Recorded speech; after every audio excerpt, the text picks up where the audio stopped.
Oh,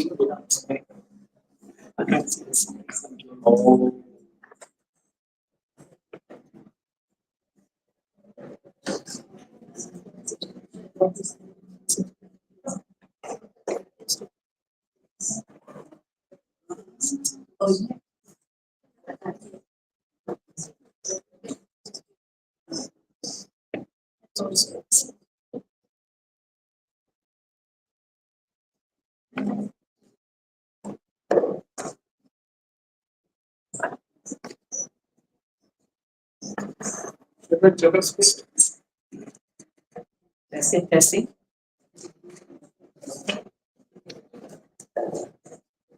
Testing.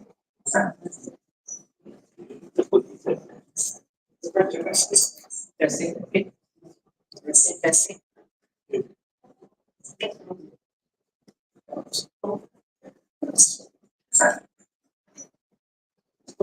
It's already shared. Okay, like also YouTube. So you share the Facebook on your on your Facebook, you share the link. Okay.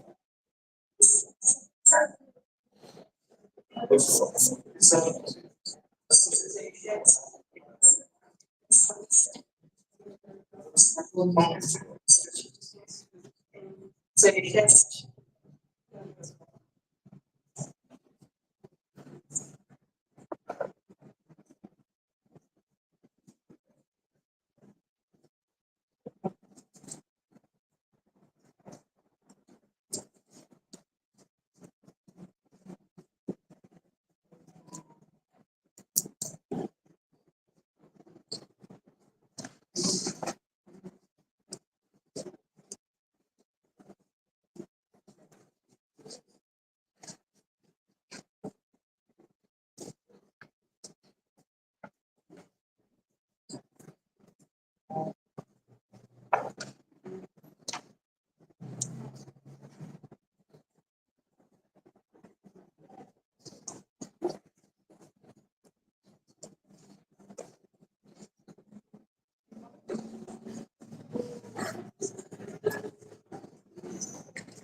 Very much better.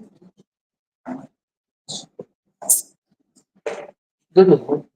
Good.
Assalamualaikum warahmatullahi wabarakatuh. Um, Welcome everybody and today listeners. We're going to have a session, inshallah, today, special session on titled Flavours of the Soul, Culinary Journey, where we will we'll be discussing Dr. Ali Hussain, Chef Melvin, Chef Extraordinaire, will be sharing their insights on creativity and spirituality. And inshallah, we will gain some benefit of that. It's part of our intended series on discussing spirituality and creativity with Dr. Ali Hussain. The first one was with Hussain last year. So this time we are going to have some free flow, not only of food, but also free flow of ideas and creativity with our chef Melvin, which I think I don't need to introduce, everybody knows. Celebrity chef, Chef Kapao, uh, culinary director of Pomata Singapore, and several other restaurants. And Dr. Ali Hussain, of course, who's been having a series of talks and lectures with us, and then which will culminate in our Ehsan, Awakening Ehsan retreat this weekend, inshallah. So without further ado, let me welcome, I think Dr. Ali Hussain will be the host today, inshallah. Fadal. Assalamu alaikum wa rahmatullahi ta'ala wa barakatuh. Welcome everyone to this very special and dear session to my heart with one of the dearest artists to my heart, Chef Melvin, where we will be changing things up a little bit and we will be translating all of the wonderful ideas that we've been discussing these past few days in a very artistic, creative way, cultural discussion, and specifically pertaining to the culinary arts. And food is one of the central human languages throughout human history. It's a language that is not only social but also spiritual. In the Quran, for example, the command to eat is mentioned directly at least 13 times, whereas the command to fast is mentioned only once and indirectly.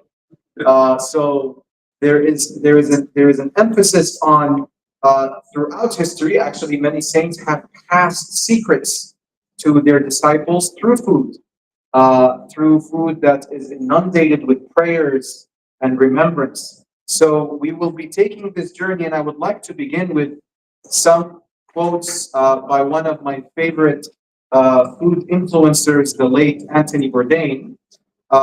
He said that food is everything we are.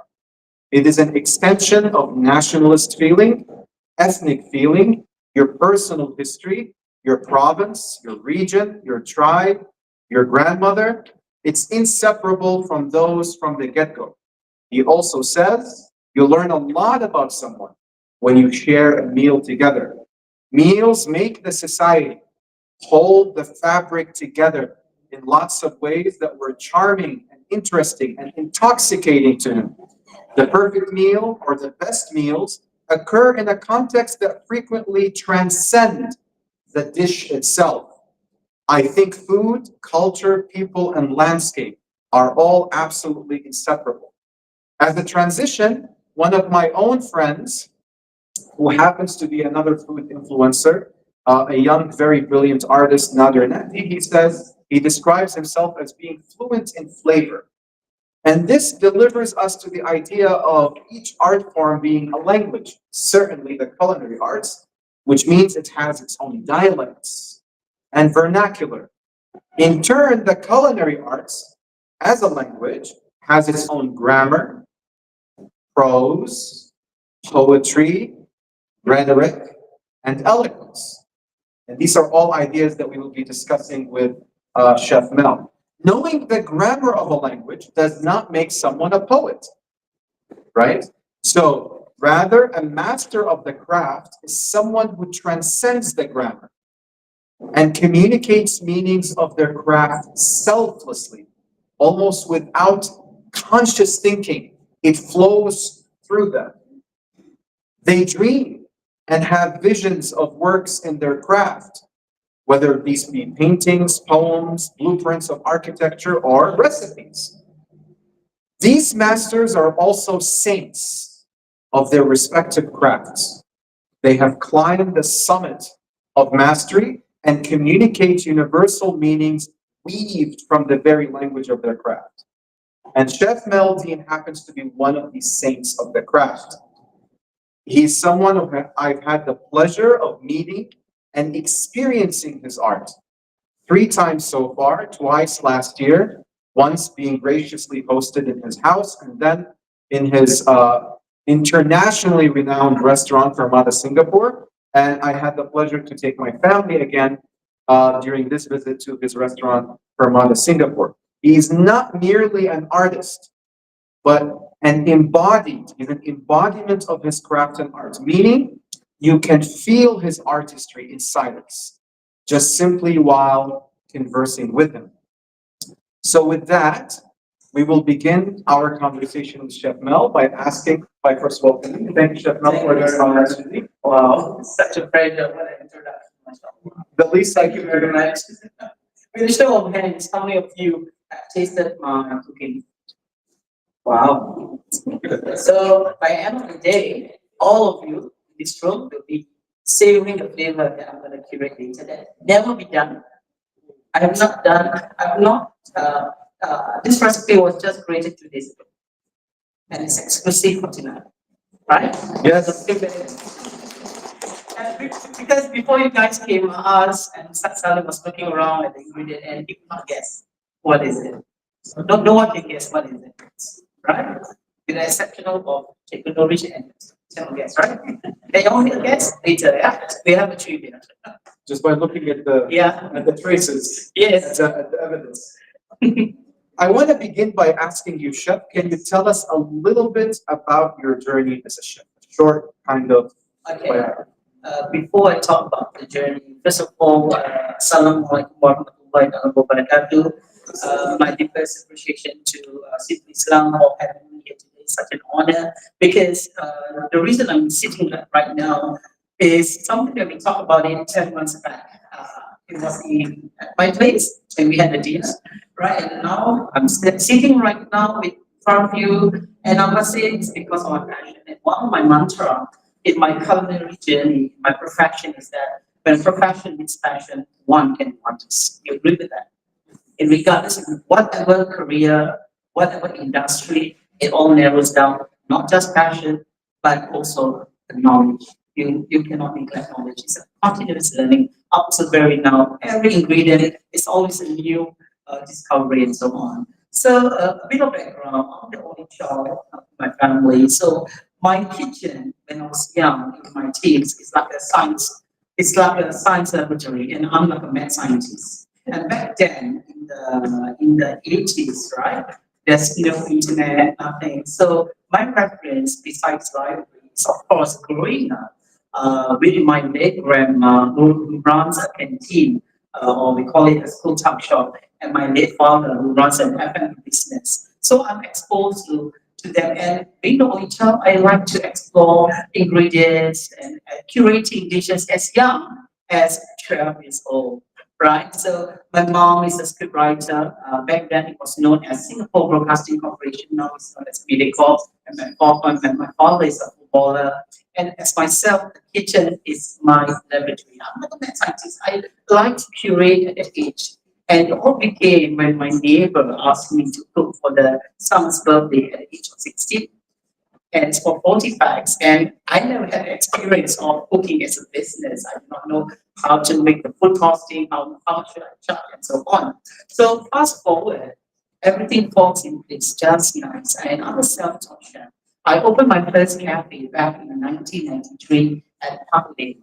And that's how I learned street smart. I learned from the experience when I'm running the cafe back in 1993 for 3 years. And in between, I take courses, be it in Singapore and overseas. But the rest, may Allah bless me, and the inspiration I get is the food that I taste somewhere or wherever I taste, I'm able to replicate that dish. So fast forward after almost 30 years in this industry, since 1993, I evolved.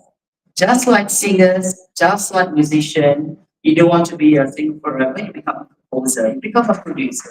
So just like myself, 30 years ago, I'm in the kitchen, just like the rest of the chef, cooking, fire and everything. But right now, alhamdulillah, with 30 years of experience, I'm a culinary creator, I'm a food consultant, I'm a culinary director for Remata Singapore, I'm the founder and lifestyle chef for Kapau by Chef Melody.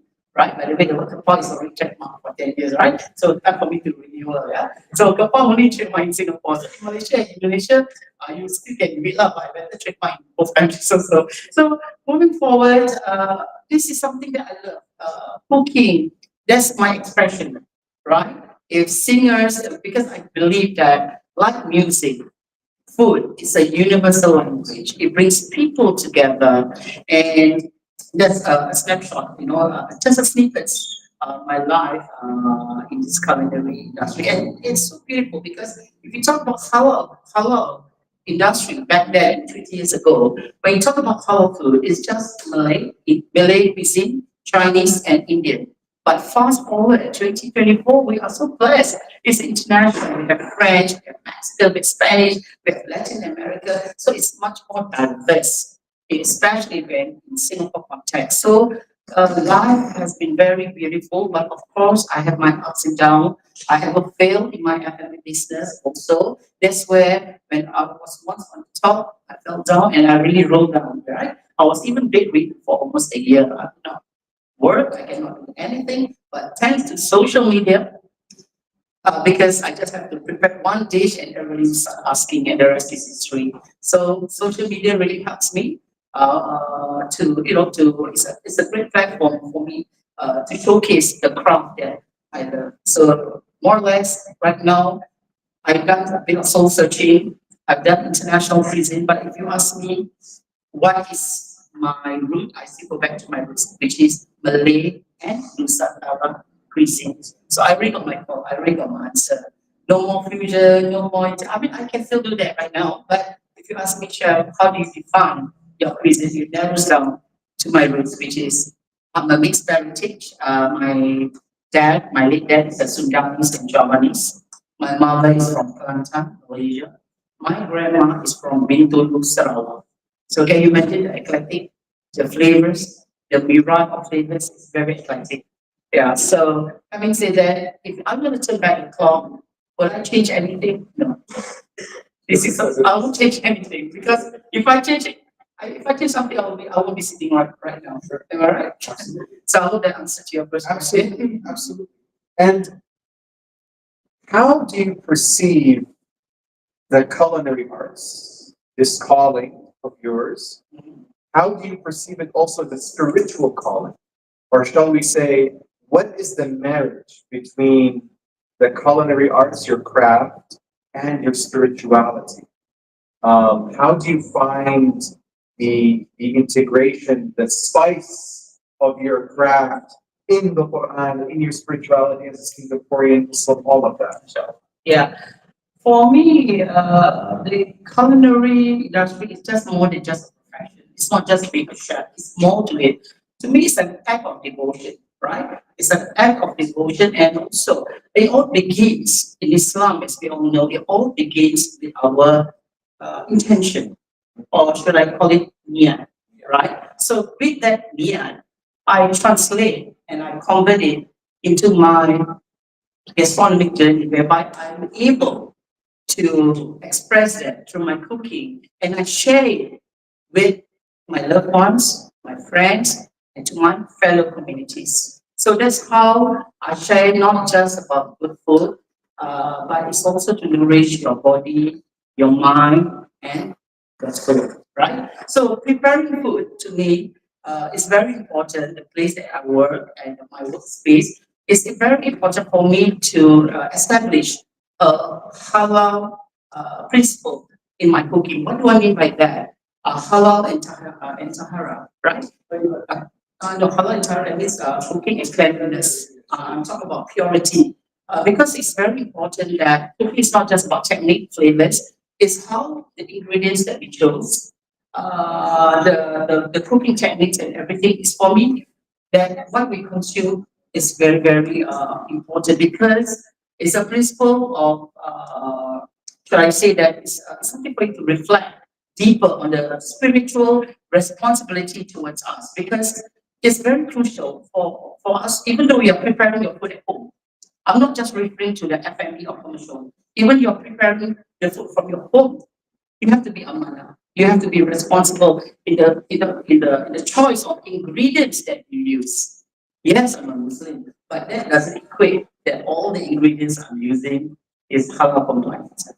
So we have to take extra caution on that because what we eat, what we consume, it's very crucial. So I think it's a reflection and it's a responsibility towards us, towards our loved ones, and to our community, right? So I think that's very important. Yeah. You mentioned one of the things you mentioned that's very beautiful in the beginning. You said it is the craft is not only about the work but also knowledge. Exactly. How do you, for example, in music, in my teachers who teach me the oud, they say if you practice for 3 hours a day, the other 3 to 4 hours should be done in research and reading about the history of the instrument, the history of the craft. How do you divide your day between your schedule of cooking, of exploring new recipes, your shall we say your child's workshop where you get to experiment without any fear of failure, and then where does that research part comes in of reading, and how do you integrate that into the recipes? Okay. For those who are close to me, they know my schedule is pretty tight. Almost every day I have something, I have an appointment because I'm running a few F&B outlets in Singapore. So that's the reason why I am blessed to be surrounded by a circle of friends, the people that is in this industry, which is in the F&B industry. So by attending seminars, talk show, workshops, and networking events and so on, and to have friends, to have mentors from overseas and so on. That's something that for me that is a learning. It's something for me to to extract knowledge right until now because flavors. When you talk about cuisine and when you talk about flavors, it's just endless. It's just endless. So it's a continuous learning. So each time when I meet someone, it can be a housewife.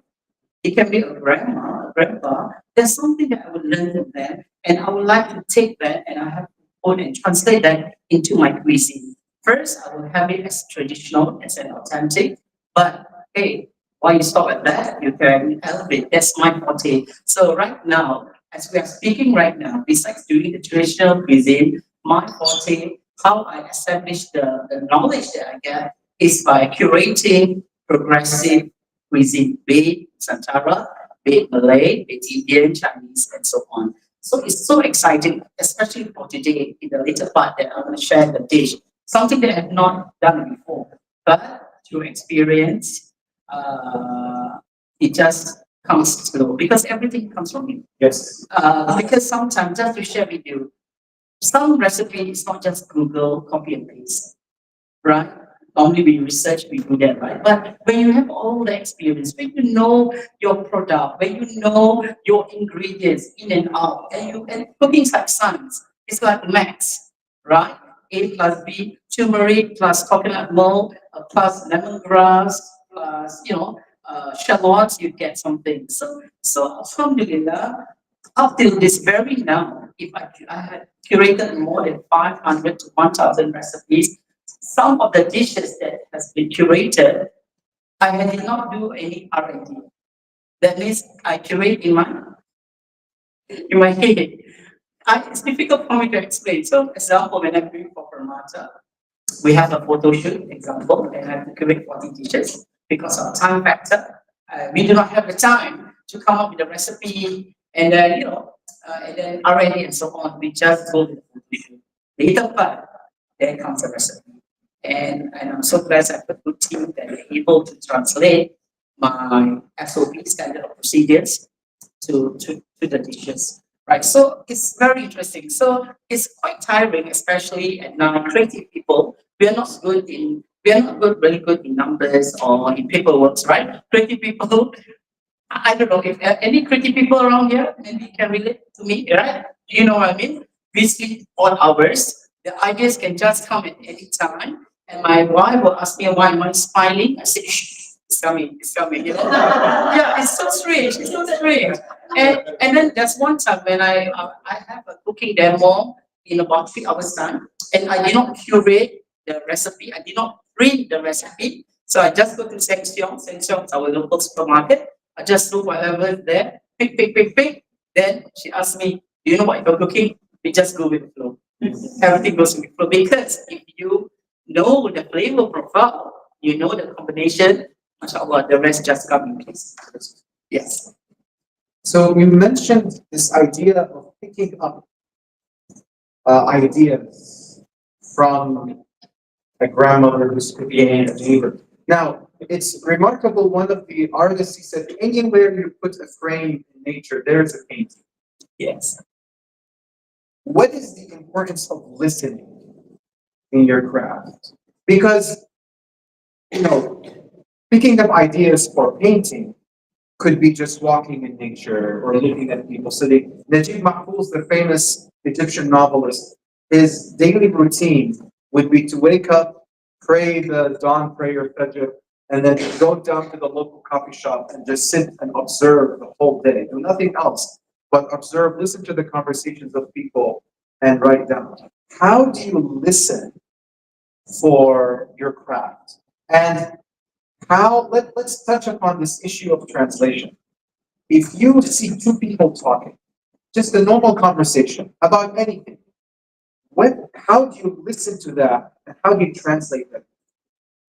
Okay. To me, everyone has a story to tell and everyone has a taste buds. Normally, I will get to know the person in and out. And the best part, if there's 10 of my friends within my circle, I know what A likes, I know what B don't like, and I know person C can take spicy food, and the rest I know very well. And that's a special craft because I'm able to curate accordingly. So the art of listening is very, very important to narrow down, especially in our F&B industry when we curate a certain dish for a corporate or for a global one. There are some cases they are, lactose intolerant or they are vegetarian, and the list goes on. So listening to them is very important to identify. And from there, I'm able to translate or I'm able to curate a dedicated dish that is suitable to their taste balance. Wonderful. Yeah. Okay, to return to the question of spirituality, do you feel that perhaps there is some kind of divine communication that's happening to you, that God is communicating something to you through the food? You might not be able to, you can only understand it. Yes. Maybe somebody around you won't be able to understand, but you can. Jiro, the famous sushi maker in Japan, used to have dreams of sushi recipes. But this is the remarkable thing about the craft, and a sign that it's coming from, not from within, but from, as you said, from above, is that we understand it, we can describe it, but it's difficult to dominate it and translating it to other people. But how would you describe any form of divine communication that comes to you through the very technicalities of cooking or recipes, so on and so forth? Okay, I must say that usually it always comes to my uh, When I'm sleeping, you'll be surprised, right? Okay, example, I can be speaking to you right now, I can speaking to Nasir, Brother Nasir, but actually sometimes my mind just wanders. It's not a time. I can be mistaken as being rude, but actually, yeah, I can be mistaken as being rude, but actually my mind just explore and it's working and it's working. And I can have two or three different conversation at a time. Yeah. Example, when I'm having a communication with Brother Nasir, I can switch to you sisters and continue with your conversation. And at the same time, the inspiration comes, the idea comes. So it's hard to explain. Maybe one in 10% you will be like that. But I strongly believe that divine intervention it comes through patience because cooking teaches you about being patient, humility, right? About love, right? It teaches you to be humble, not to be. There's a true difference between trying to impress someone or try to express. So I chose to impress. Sorry, I choose to express, not to impress.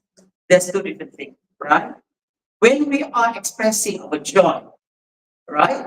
Our achievement, that's not showing off, that's not bragging, right? It's something that you share with your loved ones. So this is a beautiful, up till now, at this very age, I'm 57 years old right now, right? And my mind is not slowing down, right? It's working very, very fast.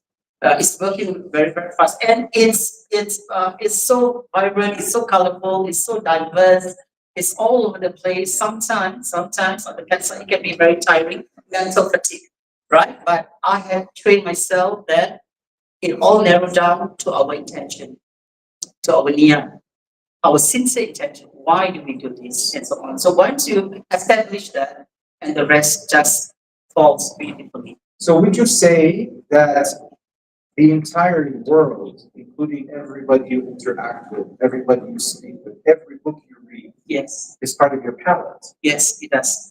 It's part of your ingredients. Some ingredients you use literally when you go to the supermarket, and then some other ingredients you translate from conversations, from people, from stories, from books. You translate them somehow into ingredients in Yes. your cuisine. Yes, you're right. Yeah, exactly. That's why, because I believe that when we create a dish or when we consume a dish, it's an opportunity. It's an opportunity for us to be blessing with the blessing that's given to us. It is when we consume something, when we get food, or when we creating a cuisine and when we share with our loved ones. So I think that's a wonderful opportunity given to us, and we have to be thankful for the sustenance or the recipe. And when we have the recipe, we cannot keep it ourselves. What we have to do is to share. And when I say share, I'll be sharing later the recipe with the rest of you. I hope I have enough portion. Or else, grab food, nasi. Yeah, correct. Yeah. So, especially speaking of sharing, not only sharing with your loved ones, with your crowd, but sharing with our community, and of course for those who are in need. So, speaking of for those who are in need, one of my schedule is that I give back. Hashtag Chef Mel gives back to the community. Every month, once in a month, I will be teaching cooking at MKAC, Muslim Kidney Action Association. Oh my God. Committee, okay, I hope I pronounced it right? Okay. So it's so beautiful. You know, I've done commercial cooking. I have done commercial cooking for corporate and so on. The payment is very good, but nothing giving back to the community, especially those ladies, the kidney patients, from coming back from the dialysis center, you know, and then I impart my knowledge to them, and then when they eat, they make dua. They make dua, and some of the ladies have passed away. You know, like I've seen this group, and the next month I came in, what happened to Machi Salva and Machi, you know, Katija, oh, chef already passed away.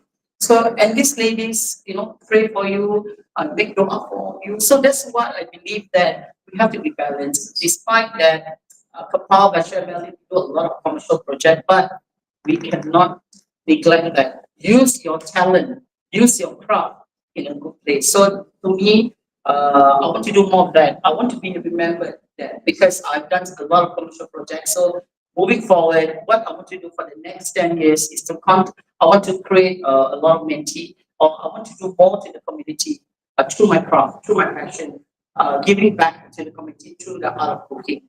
Because to me, from food, the sky's the limit. You can do a lot of things. And this is very beautiful because the zakat of the artist, the alms of the artist, isn't only to give work. Yes. In the case of a chef, to just give food, but to give something more precious, which is the process. The process. There is a great book called Art and Fear, where the authors, they say that the audience of an artist who are not artists, they're merely interested in the product. So what is the next dish or what's the new theme at Permada Singapore? What kind of dishes can we expect? But the audience of an artist who are artists, they're interested in the process. Yes. They're interested in the wellspring. And if an artist gives from that, that's a bit more precious because you're giving from your soul. In many ways, the work, the dishes that chef curates, that's like the body. The spirit is his process, is his spirit from which that craft grows. I want to transition, before we transition also to the cooking experience, let's transition to this idea of the culinary arts as a language. What, or as every artistic medium is, we can ask, what is the grammar of the culinary arts? And what does it mean to be a poet as a culinary artist?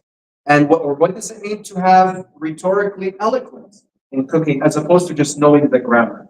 Okay. I strongly believe that culinary arts are just much like a language. If language uses words to convey meaning, so in the culinary world, we use our flavors, our cooking techniques as a medium to work as to present it as communication. So if we think cooking is a form of communication, that is grammar, consists of fundamental rules and structures that guided us how to put all the components together. So that is my definition of the communication in culinary, right? Because when you combine them together, it's turning a meal into an experience that touches the heart and the soul.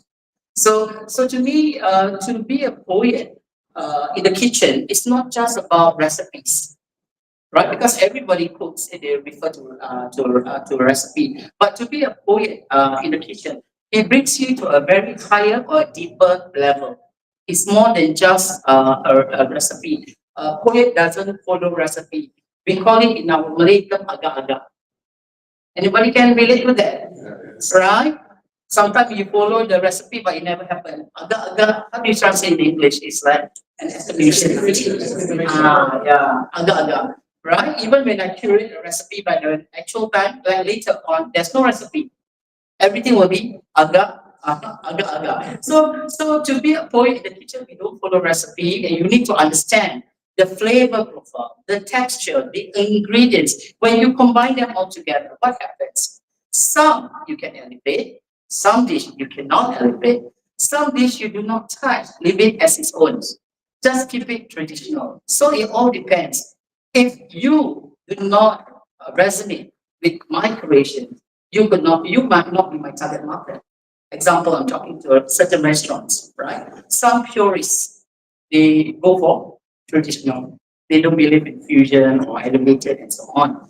But coming from a chef perspective, okay, you want to be traditional, you want to be street food, you want to be progressive, you want to be fusion, it can be done. Picasso said, Yeah. learn the rules like an amateur, then break them like a pro. Yes. Is there something, I mean, I kind of hints towards that idea of, Okay. but is there this idea of actually breaking a fundamental rule of cooking to create something new? Maybe not a fundamental rule, but it's the idea of breaking the rules, part of this growth process. It does. Because if you are by the book, you are square, that's it, you won't explore. Seriously, because some of my the people that I know, they are just by the book, by the square. Oh, but the recipe says 8 shallots, to me less is more. To me, less is more. It's okay to be under seasoned, right? The rule of some when you create a dish or whatever, it's okay to be under seasoned rather than over seasoned. So I think it's okay for you to explore, right? Be brave, right? So be daring. What sets you apart is not just about being creative, but for being very passionate with mastering the craft that you're doing. Because I keep telling them, in this ever challenging industry, it's a continuous learning. You need to evolve, right? What works in the 80s, in the 90s may not work now, right? If I'm going to do a roti john, have you tasted roti john before? Now, back in the 90s or 80s, roti john is just French loaf with the minced meat and the egg and the sauce. Move forward right now, all right? All my generation, we don't really like the idea because right now everything has to be Instagrammable. It will drench with cheese sauce, it will drench with mayonnaise and everything. The crispy roti john will become soggy. That's something that we don't like. But the younger generation, the millennial, the Gen Z, they love that, right? So we have to adapt. We have to adapt because if we're going to do that in the current stage, at this stage, at this time, at this era, you will be losing out. You will losing out. So that's why at Permata, I think Permata should buy a fund for this segment, right? Yeah. Put a deal with them, right? Okay. Let's give them a dining voucher for one, right? Okay, that's why Permata, as a culinary director of Permata, I'm given a big task, a big responsibility, because you are located in the heart of Kampung Glam. Whereas you are surrounded by the big players of Nasi Padang, Ajak Maimuna, Warung Faraman, right? And the list. So we cannot be serving communal dishes, right? So that's where progressive Nusantara comes in, and the only thematic buffet comes in, right? So it's very interesting. That keeps you going. You're carving a niche for yourself. Exactly. Exactly. So yeah. Shall we transition to the? Yes. Shall we? Yeah. Okay, so we're gonna take you guys can ask also question along. I want you to make a guess. For those who already shared with them what I've been cooking, but just looking at the ingredient, can anyone tell me what will I be cooking? It's actually this is from a famous dessert that's served during Ramadan. Now, I just want to show you some of the ingredients here. I'm using a rice flour, and there's a pandan leaf. So when you see rice flour and a pandan leaf and a coconut milk, what does it tell us? Again? Bobo? Tidak tahu eh? Because that's how Ustaz Saleh, he scanned all my dishes. Chef, what are you doing? Because typically in Singapore, coconut milk is well known for our desserts or we're cooking with Malay dishes or Indian cuisine. And you don't have this in America, right? This is rice flour. So when you have rice flour, coconut milk, and pandan is always a Malay kuih. And you are right, Sarah. Usually we do it bobo, som always served during Ramadan. You tasted that from us. So bobo som for those who are not aware, it's a rice pudding, glutinous rice pudding served with gula melaka. So 2 days ago, the idea just comes. I say, why not? I do savory bobo som deconstructed nasi lemak. I never just come because it never be done. So I hope it works later on. Making hungry. Interesting, right? So when you talk about nasi lemak, you tasted nasi lemak, right? Okay. So when you talk about nasi lemak, what does it come to your mind? What is served for nasi lemak? Certainly the coconuts. Okay. The rice. Okay. The sambal, the chili. Okay. The chili. Okay. either, some form of prawns or chicken. I have that, all that. I already cook sambal prawn. I already do fried tempeh because remember when I said when I create a dish, it's all about flavors. It's all about texture and flavor pairing and color. So the crunch comes from the tempeh, comes from the anchovy, and comes with the fresh cucumber. So have you ever thought bubur sop, a Malay traditional dessert, transformed into a savory dish? And this dish, Dr. Ali, you can serve as a canopy. You can serve in a spoon, it's a one bite, or if you want to be firmer, you can do like kueh talam belau, right? Now, would you like to be my sous chef? Of course. Maybe we can take a couple of questions. Yes, can we do that? So, simple recipe, cooking oil, not olive oil, because we are doing Malay cuisine, a bit of oil, and because of nasi lemak, and I wanted some fragrant, I took some blood first. I'm gonna add in some lemongrass and ginger. Lemongrass and ginger just to give the smell, the aroma. Usually, I will fry anchovy and pandak leaf. Okay, so as we are doing right now, this will take about 15 minutes, right? Okay, what goes in? This is how you get my recipe. So easy. What goes in? What did I put the first ingredient? Oil. After oil? Again, lemongrass. You got to bruise the lemongrass. Then ginger, just a sliced ginger. Because we are cooking in Simply Islam, usually I will fry the ikan bilis because I don't want to do that because the whole the next day so that's why I already have the fried ikan bilis. So what you do, you actually fry the ikan bilis. The same, you remove the ikan bilis, actually you use the same oil. So this is actually it's a combination of nasi lemak and nasi liwet, right? Now, on this with a show of hand, would you ever thought that bubur sop can be a nasi lemak? MashaAllah. Myself, the idea comes only 2 days ago. And you can, now today I'm going to serve you the soft version, but you can do the firm one. How you do the firm one, that means you make it thicker and put in the fridge for a while. Let it set. So it's like a nasi lemak, kuih talam, right? Okay. So you want to try? Sure. Yeah, you just give us a chance.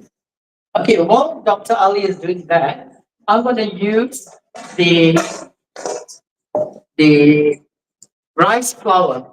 Remember, not corn flour. It's rice flour. Again, it's agar. Okay, normally the ratio is 1 cup of rice flour, 2 cups of water. Right? Okay, I hope jadi because this is the first time I'm doing this. Right? A bit of rice flour because when I want to create a dish, Mr. Hamizah will say, "Chef, make sure jangan merecik Yes. I got warning with make sure no split, no. So that's why I modified my recipe, right? Or else, we got sambal, alamak. For the past how many years I've been to City Islam? 5 years. This is the first time we are doing cooking. More than that, right? This is the first time we are doing cooking. MashaAllah. Anybody has any questions? Yeah, okay, can we have this? You have any questions pertaining to the sharing? You can just ask me. Okay, what did I put? Right? Flour. And I gonna add in coconut milk. You have any questions? Just ask me. Okay, so I put the rice flour. Now I'm gonna add in the. Don't tell me, you got new cooking. Yeah. I'm gonna share. Chef Ali. If nothing else works. Yes. You can have the system if you want to. Okay, I'm gonna mix the coconut milk with water. So while we're doing this, Chef, can you Yes. tell us a little bit about, I mean, everybody here knows, but on social media, tell us a little bit about the history of Singapore's cuisine, Okay. the fusion, the Okay. different strands and all of that. Okay. The beauty part about being a Singaporean, we are so blessed because our cuisine is not just narrowed down with Malay, Indian, or Chinese, but not to forget we also have the Eurasian, right? We have the Peranakan, right? So that is so beautiful that I am able to combine them all together. Especially next month, I'm doing the flavors of Singapore. So I am introducing the flavors from Singapore, Malay, Peranakan, Chinese, Indian, and so on. So This segment is sponsored by. okay, I'm gonna okay now I need you to remove that lemon grass. This one. I just remove all. Okay, now I mix the coconut milk. I'm gonna add in the rice flour. You can do a sieve. You can use a sieve so it won't curdle. Right? Is it easy? That's all. Coconut milk, and then you need to add in some salt. You need to add in some salt. Yeah. Nasir, I need some more water. Also, do you know what's Nasir's favorite line? Please make yourself useful. Right. Right. Okay, lagi lagi. Put on. Okay, so I'm mixing everything together because this is gonna be very thick, right? So I bring extra in case this is not enough for everyone, right? No, I don't. It's okay. So right now it's curdled. I need water. Please. Okay. Can you just remove a bit? Ada, besar. Okay. Okay, you remove everything. Except the pandan leaf. Okay. Except the ginger. Yeah, the ginger. Yeah, you can leave it there. You can remove the ginger. Okay, now I haven't added any salt, right? Okay, yeah, cukup. I added some salt here. Now repeat after me. This is how all my students. This is how all my classes, the students, they remember without even writing down the recipe. What goes in the first thing? What did I add in? Oil. Followed by ginger and lemon, grass and pandan leaf. Right. Then I mix the rice flour with the coconut oil. If anyone wants the recipe, I will share it at my social media. Do follow me at my Instagram or at my Facebook. Sepanas Select Marketing. Okay. Now, bismillah. I'm gonna pour it a bit.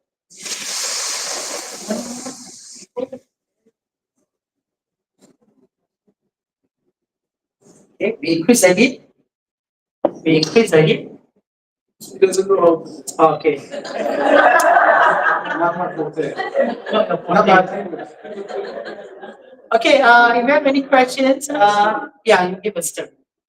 Now, this is dilute, right? It will take about 10 to 12 minutes for it tickets. Normally, when we have bubble so we have it chilled, right? You put it in a mold, then you put it in the fridge, then you serve it with, normally they use sugar syrup, but I prefer to use palm sugar. Gula melaka, it's more fragrant, but for this dish, minus the sugar because it's gonna be savory. Tips. You know that I can make this into lemak bubur sum. Now it's white color. Imagine like lemak cili padi. You can infuse that also. But now I want to keep it pure, simple, right? So this is how my mind works. The idea just come about 2 days ago, and we just purchased this item via Panda Mart. And again, it's not sponsored by Panda and GrabFood. A lot. Next time we need to have the sponsors, right? All right, chef. So Yes. Singapore is a multi-ethnic, multicultural society, Yes, and that reflects in the food. exactly. Now, what does it take for another culture, another cuisine, to become part of this tapestry? You mean part of Singapore? Yes, not only in terms of time. Obviously, it takes a long time, but what does it take in terms of how can it harmonize? Let's take a cuisine that's not currently part of Singapore's fusion. Mhm. Taste palette. Mhm. how can it be incorporated? How can it harmonize itself? Okay, I think in Singapore we have a lot of restaurants that offers diverse culture and cuisine, right? You name it, especially halal now, as to compare 20 years ago. You can easily get a Mexican restaurant, an Italian, a French, Spanish, Greek, my favorite, Ella, Greek, right? Restaurant and so many more. So you can actually incorporate with the Singapore cuisine. But again, the purists wouldn't like it, right? They say keep it tradition, keep it that way. So that's not our target market. So, but to be as a culinary creator, you have to be versatile. You must able to adapt with the demand, right? So, A, I can be a traditional chef, just curate everything is traditional. B, I can do something fusion or progressive, right? So B, there's no one size that fits all, So it all narrows case to case. So for us right now, it's so wonderful. If you're gonna ask me, chef, can you do something, example, a fusion of Singapore cuisine with Latin America? Yes, we can. I already did that. Example, the chimichurri. Have you tasted chimichurri? The Latin America from Argentina are infused with Javanese cabai hijau. It works. It works, right? Mexican guacamole using avocado, you infuse with cabai hijau. It works, so it can be done. So in regard, whatever nation, whatever ethnic group, or whatever cuisine, we can marry them together. Sometimes fusion can be confusion. You agree with me? Sometimes fusion, I cringe when I see the combination. It doesn't work, right? There are people who don't like fusion cuisine, right? That's where it becomes confused. So that's why it all depends. For my client, I had curate fusion cuisine, I had done traditional, and the list goes on. So is it part of the mastery of the craft to know when something crosses the red line, it no longer remains what its original self is? Exactly. I don't really quite like the idea. Everything in Malay, we call it chai Malay. Everything with cheese. Everything. Even now got mee goreng or Maggi or they drench with cheese. Example like this one right now I'm doing. Right now it's trending is what? Kunafa? Kunafa? Pistachio. Right? Imagine the croissant.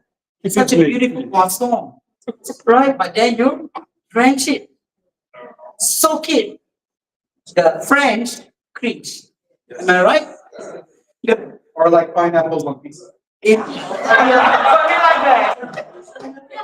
The Italians don't. So I'm gonna increase again. I'm gonna Or increase even worse, chocolate hummus Yeah. in America. Okay, I will take it from here. Maybe I need a volunteer. Can I have a volunteer from the audience, please? Someone can come forward. I need a volunteer. Come on. Can be a gentleman or lady. Don't be scared. Don't be scared. I won't buy. Right? So I have to wait this until it thickens. Anyone want to assist me? You want? Okay, come. Give me a round of applause. Okay, so now, have you tasted over zoom before? I think you had a matter, right? So right now, I just want to get thicker. You saw that this is turtle. So usually we use a sieve, right? We use a sieve. So I need you to give a good stir until it thickens, right? Can you do that? I'll keep stirring that. Yeah. Okay. We need younger, muscles to do that. So can we take some questions from the member from the floor? You have any questions for me? From my Sherry? Kali?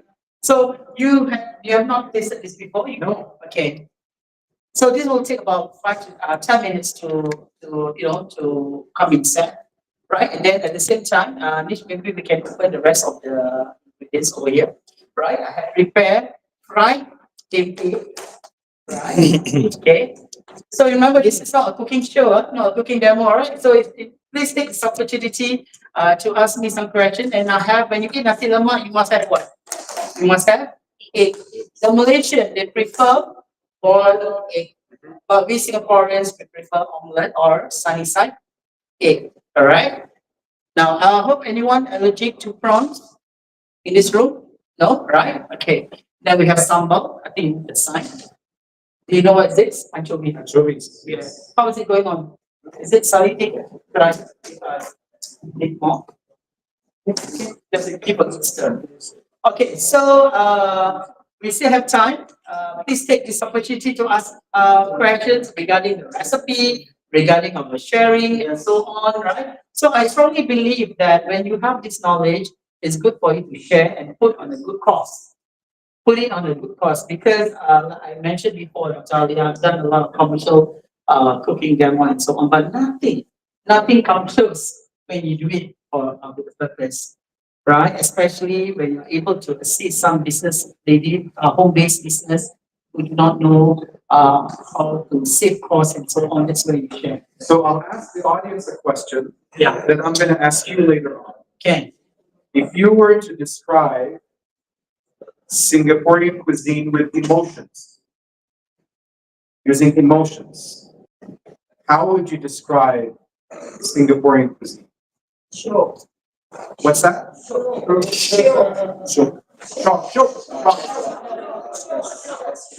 Sure. Sure. And then you'll forget my tagline. Okay. Huh? Wow! Wow. Wow. Yes. That's an emotion, yes. That is the moment. Anybody else? I like that. I like that question. Okay.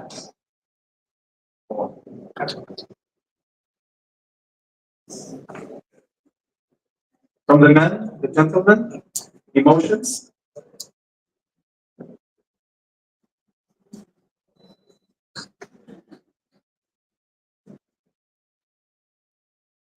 I think they don't feel emotion because they're annihilation. Was like multicultural. Uh-huh. So it's like a hearing of emotions. Excellent. Like for example, when I eat at Tomata, it's always because of the Tomato again. yeah, Layers of flavors, right? yeah, layers of flavors or layers of emotions. This reminds me of the last thing that we ate. What's that? What's that? I told you it begins with chocolatey and then spicy and then it was fruits. Oh, you know what's that? Rojak petis. Oh, It was a remarkable experience because it was a story that gradually changed taste. Every time I took a bite, it was chocolatey, then spicy, then sweet and sour. Every time. So it was like the story in one bite. Wow. Okay, I just want to share with you something. Anybody have eaten nasi rawon? Use your phone, just Google the image, rawon risotto. That's how I elevate traditional street food to fine dining.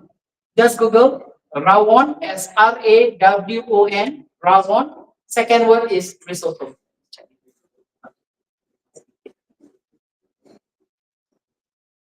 Can you see that? Okay, you saw the image? Have you ever thought that rawon can be, there's some of the dishes that I had curated for Permata Singapore. And that's the first has been done I should say in the world. Rawon risotto is something is classic. Okay, now we see it's Dickens, right? It starts to take, and I need to taste first. All right. Oh, you need a lot of energy, yeah. I need your energy. I need to taste right now. Okay, don't go fast. Okay. Yeah.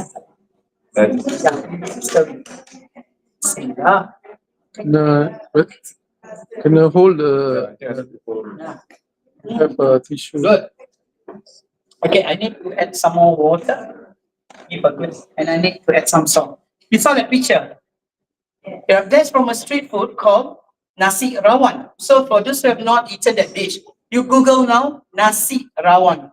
Just see the difference. From a normal street food, I'm able to elevate. So example, some purists do not like the idea. Of course, you're not the target market. You just eat the normal nasi rawon, right? I mean, I have to be honest right now. So in a short while, we're serving this, but right now it's slightly curdled. The by right is supposed to be smooth, right? So in about 5 minutes, let this thing set. Give a good stir. Good stir. I will need to add some salt. Give a good mix, yeah? Okay. Okay, we will ask questions, Dr. Ali, from the audience. Yes. Well, I would like to ask you this question. Yes, sure. What emotions do you associate the culinary arts, specifically yourself, as a master of this craft, as a saint of this craft in Singapore? What emotions, let's say 5 emotions, can you name 5 emotions that you associate this craft with? Okay, not in ranging order, right? One of the emotions I would say is excitement, Excitement, kapow. right? Food excites me, right? It brings joy to all of us.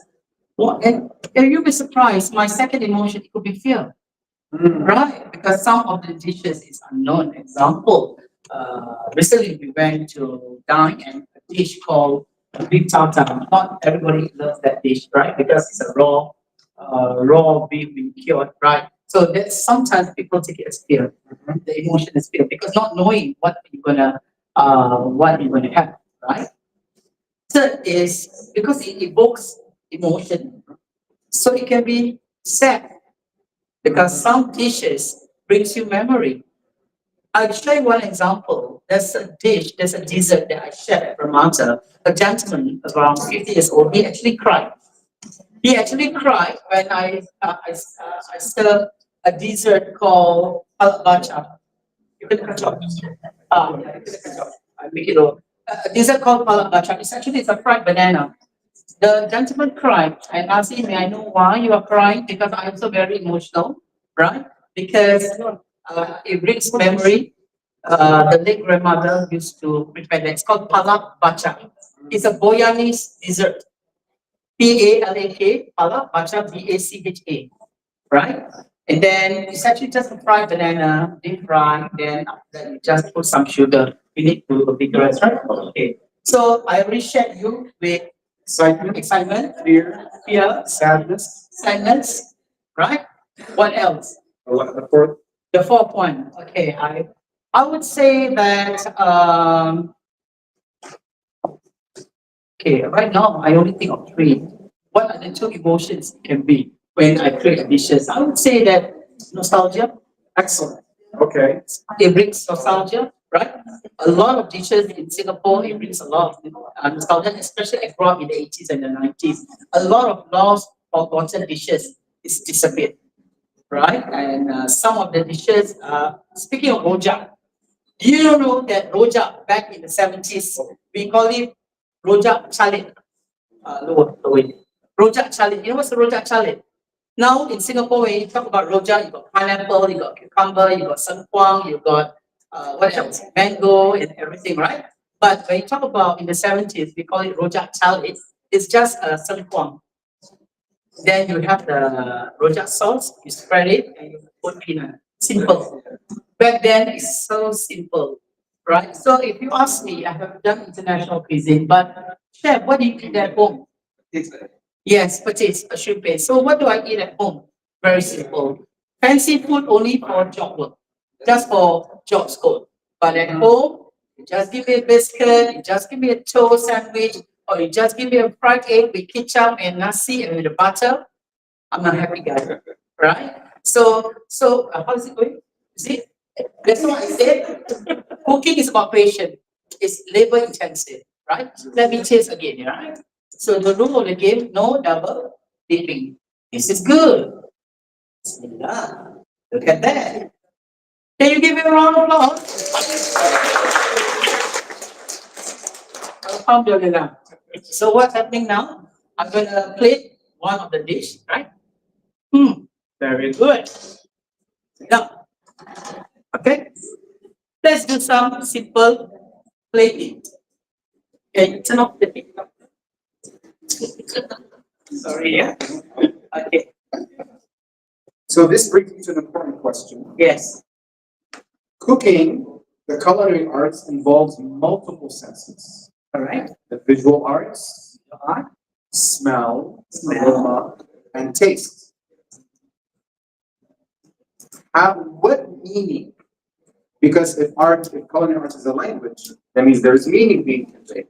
correct. What meaning do you think is conveyed through taste alone, and what meaning is conveyed through visual alone, and what meaning is conveyed through aroma, and how do they interact with one another? Okay.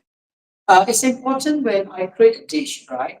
Every component, it must have a meaning, especially when you're using garnishes. In our culinary world, do not use unnecessary garnishes that doesn't put any meaning to the dish. You know what I mean? Some dishes, they put some garnishes that doesn't put any meaning to it. Example for this dish. There's a lot of meaning to this dish. Example, nasi lemak. Rice is our staple. But now I elevate it into a bobo somsom. And then the difference, the choice of the texture, the flavors, the freshness of the cucumber, everything, it signifies when you combine them together, it brings you to another level, to another meaning. So every component that I showcase right now here, it has its own strength as a standalone, but when you combine them all together on a plate, mashallah, it's simply beautiful. Do you think the plate also matters? It does, right? Because we eat through our eyes first. Then comes the flavor. Now I have already, this is the right texture, right? You can put in a mold right now. I have tempeh, I have egg. Now, when you eat nasi lemak, what you need? What you need? Sambal, right? Don't worry, you can make it less spicy, so you add more sugar. But for this, I do not use white sugar. I use a brown sugar. So I'm gonna add in some fried anchovy. Where's my fried anchovy? Mana? I can't see the water. Right in front of me. There you go. Now this is texture. It can be less, right? Have some texture. So this. Okay. Then I need sambal. Bismillah. Go. Then for freshness, I'm adding some cucumber.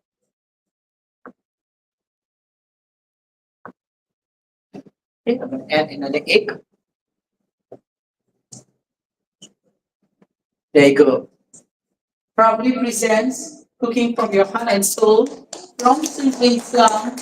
I bring to you my interpretation of bubuk somsom nasi lemak. You have the egg, you have the crunchy and crispy from the ikan bilis, and you have the spice from the sambal prawn, and you have the freshness, the crunchiness from the cucumber, and I just added tempeh. The sky is the limit. Of course, you can nasi lemak belauk lah. You can put fried chicken, rendang, and the list goes on. And you can actually do this as a canopy. You can use it as a. So, chef, I don't like it too smooth. I want it to be firm. Yes, you can. You just have to keep it at the room temperature or in the fridge for about 2 hours. Put in a tray, a baking tray. Make sure you oil it right. Then it will come up square, firm. So you can put on the baking. You can just put on the stand and you garnish everything. So this is what I call by deconstructed nasi lemak, as in bobo so. So, mashallah, if you can smell right now. I can. You can, right? So you see, this is something that is hard for me to explain. Can you copy and paste this from Google? You can't.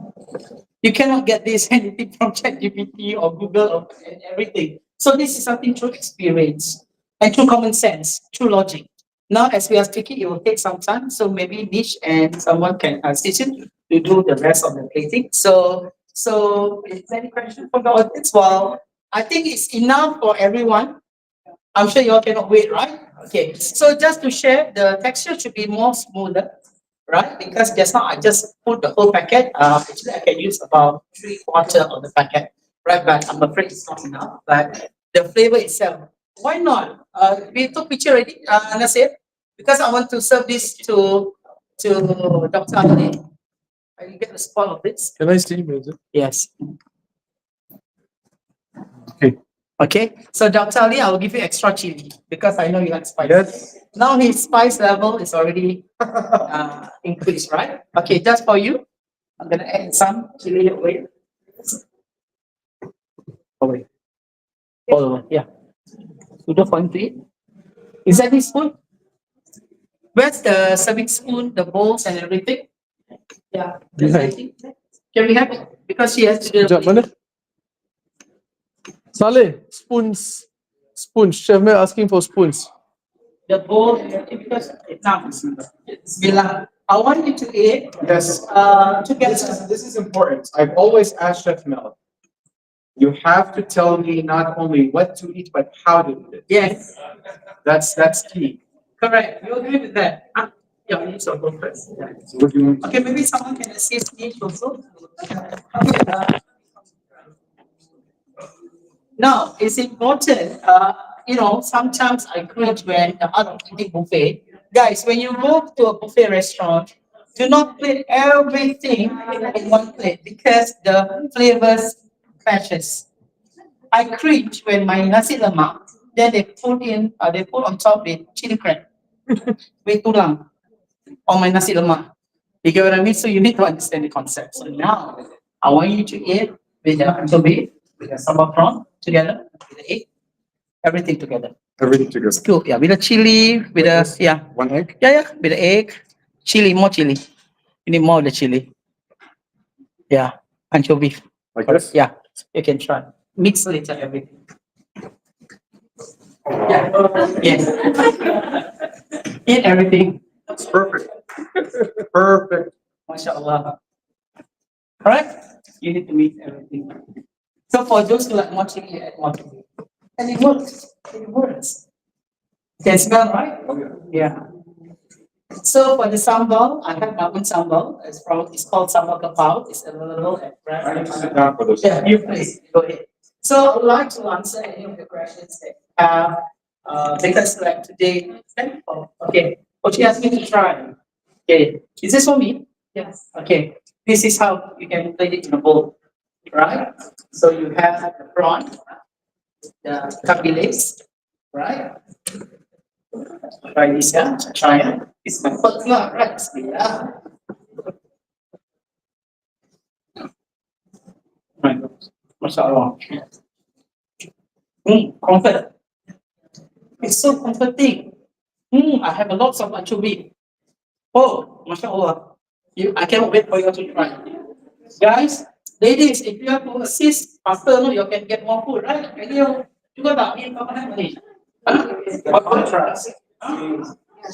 The contrast between the softness of Yeah. this rice flour. Okay, let's go. Some here, you here have eaten bubur also. So bubur also only in Ramadan. They serve for the Muslim Malay community. It's quite sweet. They serve with palm sugar. But this is the first time I have it as savory. Never heard before, right? You must try.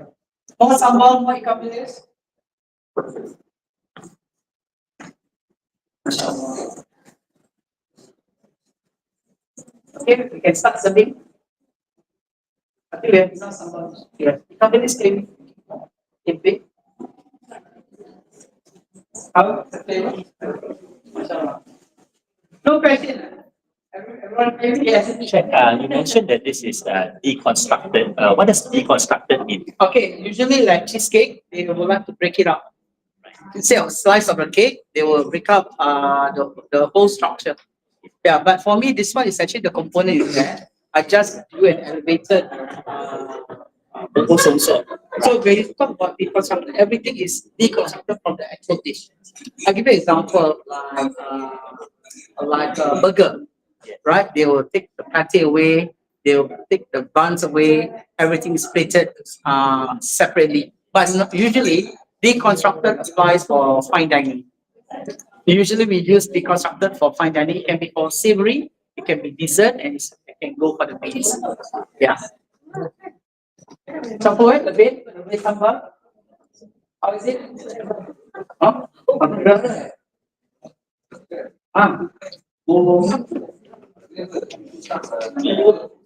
Pepper? Boleh, but nasi lemak tak pakai pepper kan? Boleh, it's okay. You need more chili for this, eh? More chili, more ikan bilis. Sorry. It's like still Yeah. I know you're curious. I know, right? That's why. Okay, tak apa. Then I will use this one.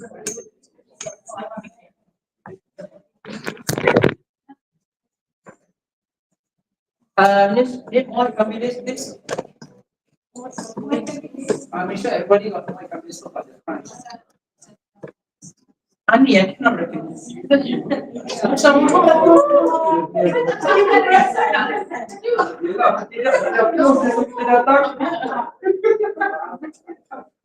Semua everything is the correct one. Maybe you buka your balik. Buka, masuk balik. Tadi semua okay. I was listening in on just now. Masuk. Ada. I think the Terus je, cameraman.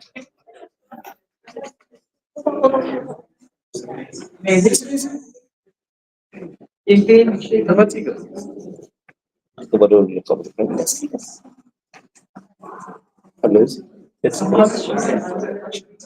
cannot hear anything. How many more have you got?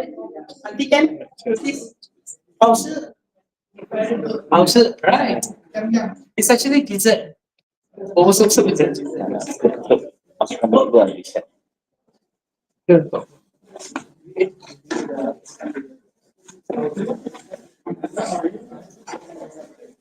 Just give it and then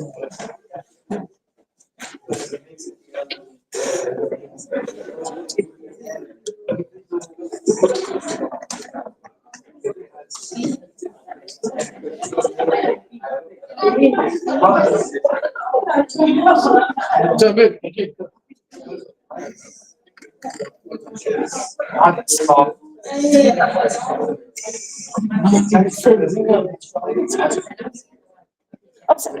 Tadi aku dengar all the way ke tu.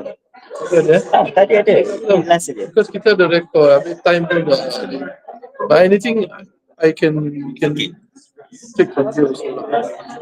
So I think tadi bateri orang habis jadi terus disconnect kat sini ya. Our this one, how can I less than 2 hours? Ini sampai 3 jam lebih tu. Tadi half sorry after the talk bila kan aku nak kasi kau back before that I got the long tadi I one bar. But this one you supposed to charge here lah. That means Every day kita charge tau. Every day Kamal charge this and Rahul also. Is it kita ada event macam yeah, that's the thing. I think we need to test out. We do some test out. Okay. Cameraman macam mana? Yeah. Is it comforting? Yes. Right?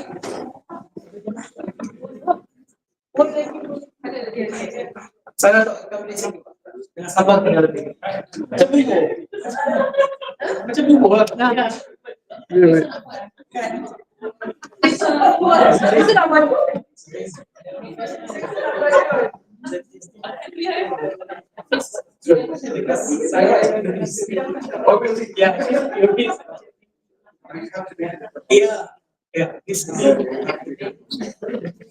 Okay, akan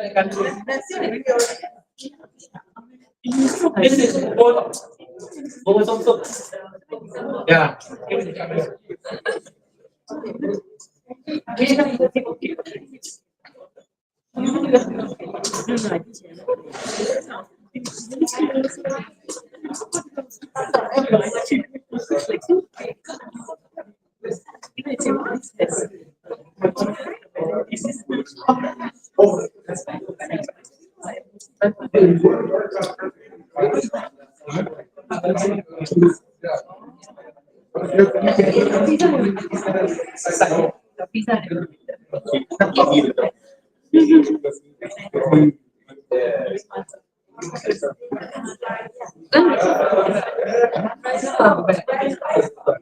Just right now.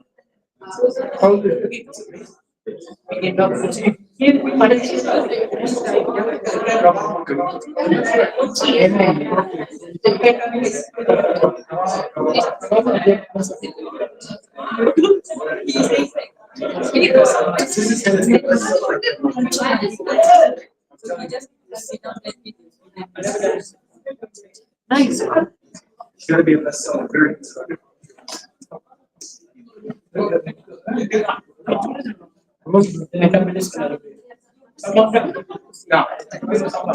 And the salmon is so balanced. It's not spicy, it's just a little bit of sweetness. Yeah.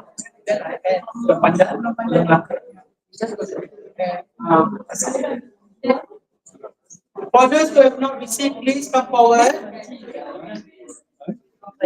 Cukup tak?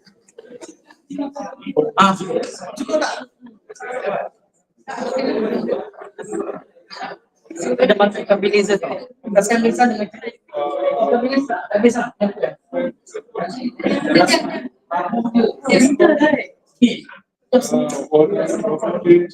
For season. So I was looking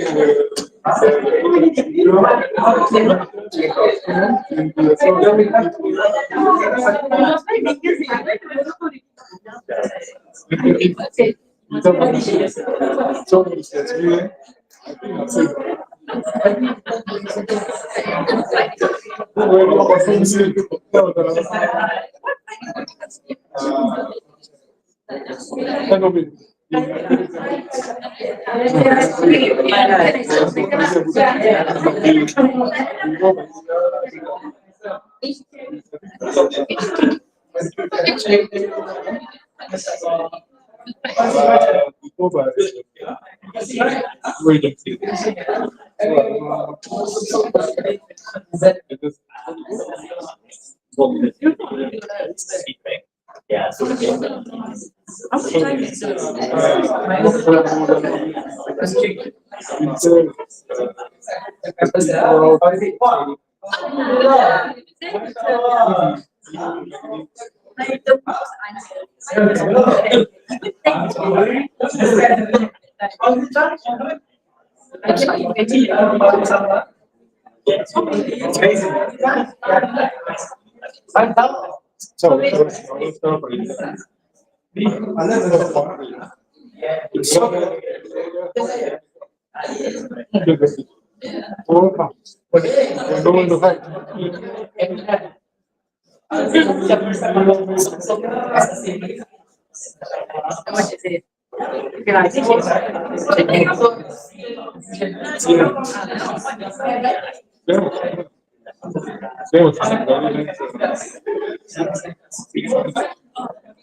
Yes, okay.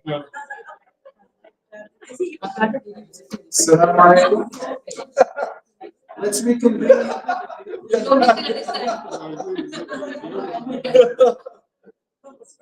Assalamualaikum.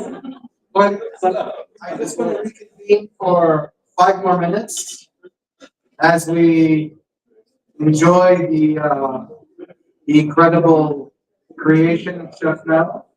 In taste, he will be reciting a beautiful poem about that's sort of the translation of his art, but in a different language and words. And this will be a very beautiful culmination to this beautiful evening. Please, Chef. Actually, this poem I should recite before I serve in the food. But it's okay, right? We go with the flow. Okay, I think I need to stand for this, right? The poem is called A Face of Barakah. In Bismillah, we start our task. With humble hearts to Allah we ask that every grain, each flame, each knife be tools of mercy, tools of life. The kitchen is our sacred space where food becomes a form of grace, not just to fill the body's need, but to serve the soul a righteous deed. With each ingredient pure and clean, a sign of our gifts unseen. In every dish, this blessing flow in halal ways, our faith